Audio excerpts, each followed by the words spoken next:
আমার জ্ঞানী বাবা চ্যানেলে আপনাদের সবাইকে স্বাগত। আজ আমরা কথা বলবো ভারতের ছোট্ট একটি প্রতিবেশী দেশ ভুটানের জলবিদ্যুৎ কেন্দ্রকে নিয়ে। আমরা তো ভুটানের সৌন্দর্য সম্পর্কে সবাই অবগত, কিন্তু এখানে একটা বড় জলবিদ্যুৎ কেন্দ্র রয়েছে, সেটা সম্বন্ধে কয়জনই বা জানি। চলুন শুরু করা যাক। এই প্রকল্পের প্রাথমিক নির্মাণ কাজ শুরু হয় 1997 সালে। ভারতের নামিদামি কোম্পানি ভেল দ্বারা এর টারবাইন ও জেনারেটর তৈরি করা হয়েছিল ভারতের বিভিন্ন কারখানায়। এই পাওয়ার প্রজেক্টে মোট 6টি টারবাইন লাগানো রয়েছে।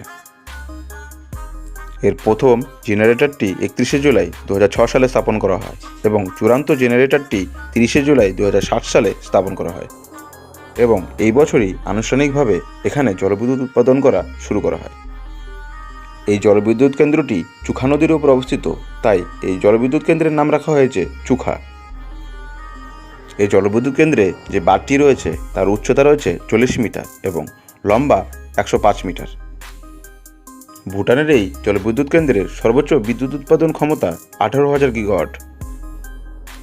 ভুটান তার মোট বিদ্যুৎ উৎপাদন থেকে 700 মেগাওয়াট বিদ্যুৎ ভারতকে রপ্তানি করে, যা আমাদের সবার প্রিয় নর্থ বেঙ্গলে বিভিন্ন শিল্প কারখানায় ব্যবহৃত করা হয়। চুখা হল ভুটানের বৃহত্তম জলবিদ্যুৎ কেন্দ্র। ভুটান একটি রাজনৈতিক দেশ, তাই ভুটানের চৌদ্দ রাজা মহামহিম জিংমে সিংয়ে ওয়াংচুংয়ের দৃষ্টিভঙ্গিতে ভারত সরকার ও ভুটান সরকারের মধ্যে জলবিদ্যুৎ তৈরির চুক্তি স্বাক্ষরিত হয়।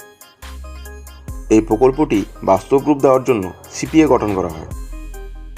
এই জলবিদ্যুৎ কেন্দ্রের জন্য সিভিল ইঞ্জিনিয়ার ও শ্রমিকের প্রয়োজন ছিল, সেটাও ভারত থেকে গিয়েছিল।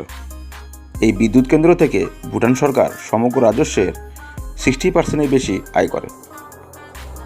চ্যানেলটি ভালো লেগে থাকলে লাইক সাবস্ক্রাইব করতে ভুলবেন না। এই বাঁধের মোট জলধারা ক্ষমতা রয়েছে 7,900 একর ফুট, সক্রিয় ক্ষমতা রয়েছে 2,595 একর ফুট। এই বাঁধটি সমতল ভূমির থেকে 4,472 ফুট উচ্চতায় রয়েছে।